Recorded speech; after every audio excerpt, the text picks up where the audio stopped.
Hey everybody, this is Daniel. Happy MLK Day. Or for those of you who are formal, happy Dr. Martin Luther King Day. Now today we celebrate his birthday and his work, but I want to do it differently.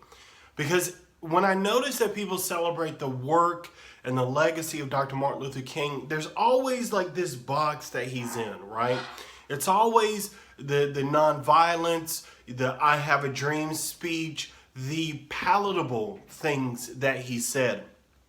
But Dr. King was a man that preached many things over the length of his life. He was a complicated man. He was a heroic man. He had his struggles. There's so much about him. I hope you'll read different books that really illustrate the complexities of him. But one thing is for certain, he was very radical, especially toward the end of his life. And so today's video, I just want to briefly hit on some bullet points of things that he was radical about, and then I want you to hear it from him for yourself. That's right. I'm only going to talk for a few short seconds, and then I'm going to get out of the way and let him tell you so you can see just how radical he was and just how much he would not be accepted today for the things that he's saying. So let me just highlight a few brief things about how radical he was. And you don't have to believe me, you're going to see the video. The radical redistribution of economic and political power. He criticized capitalism for exploiting blacks and poor people. He sympathized with black rioters. Yes, he did. He preached against the Vietnam War. He condemned it, and he condemned American militarism and the military-industrial complex. He supported organized labor, and he fought for wage increases above starvation wages. Tell me if you haven't heard that conversation lately. He encouraged black love and black pride with black people, and he condemned white moderates for hindering racial progress. Just want to, before the video plays, just want to let you know, if you want to see more of the work I do, make sure you check out my YouTube channel. It's named after me, of course. That's where all my new videos are going up. So if you want to see new stuff and you're subscribed to Bothersome Truth, subscribe to my new channel, well, my channel, because that's where all the new stuff is going. Bothersome Truth is where you can see the old stuff. Like my Facebook page, The Daniel Troutman Show, so you can see the posts and the videos that I do. And without further ado, Dr. Martin Luther King himself, the radical Dr. Martin Luther King Jr.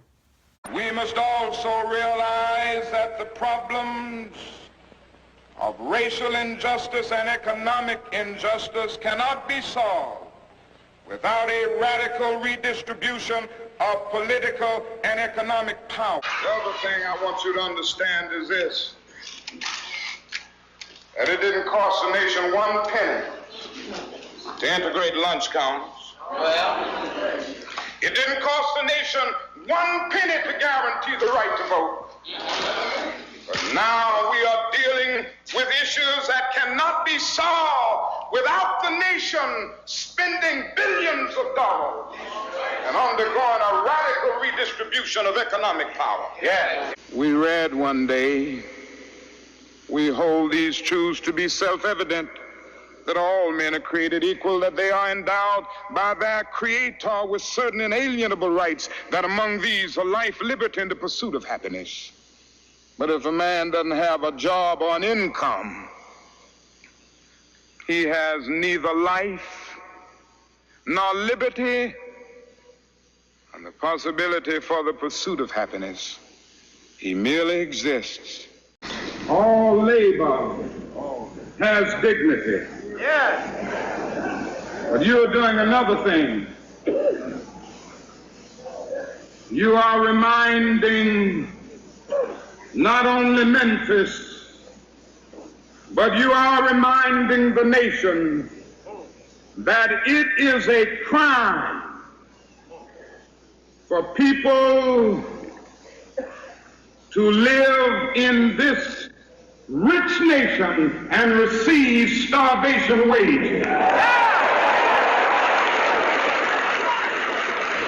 Estimated that we spend $322,000 for each enemy we kill in Vietnam. while we spend in the so-called war on poverty in America only about $53 for each person classified as poor. The promises of the Great Society have been shot down on the battlefield of Vietnam, making the poor, white and Negro, bear the heaviest burdens both at the front and at home. America's opportunity to help bridge the gulf between the haves and the have-nots. And the question is whether America will do it. There's nothing new about poverty. What is new is that we now have the techniques and the resources to get rid of poverty.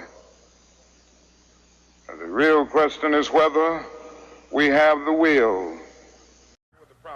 At the very same time that America refused to give the Negro any land, through an act of Congress, our government was giving away millions of acres of land in the West and the Midwest, which meant that it was willing to undergird its white peasants from Europe with an economic floor. But not only did they give the land, they built land-grant colleges with government money to teach them how to farm. Not only that, they provided county agents to further their expertise in farming. Not only that, they provided low interest rates in order that they could mechanize their farms. Not only that, today many of these people are receiving millions of dollars in federal subsidies not to farm, and they are the very people telling the black man that he ought to lift himself by his own bootstraps.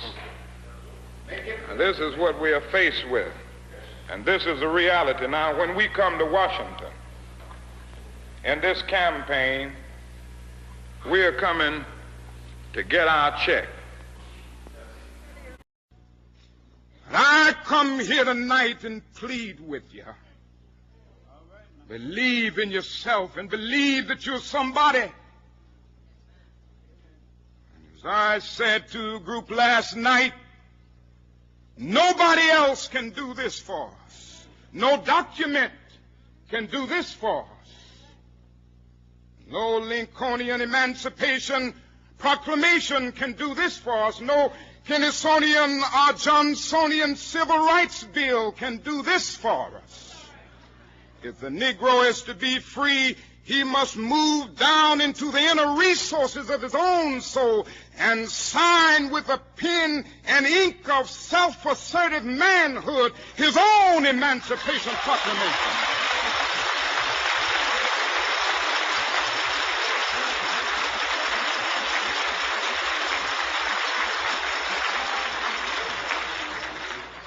Don't let anybody take your manhood. Be proud of our heritage. As somebody said earlier tonight, we don't have anything to be ashamed of. Somebody told a lie one day. They couched it in language. They made everything black, ugly, and evil. Look in your dictionary and see the synonyms of the word black. There's always something degrading and low and sinister. Look at the word white. It's always something pure, high, and clean.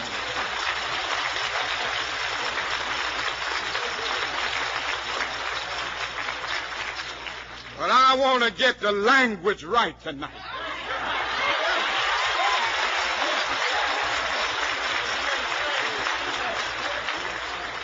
I want to get the language so right that everybody here will cry out, yes, I'm black, I'm proud of it, I'm black and beautiful.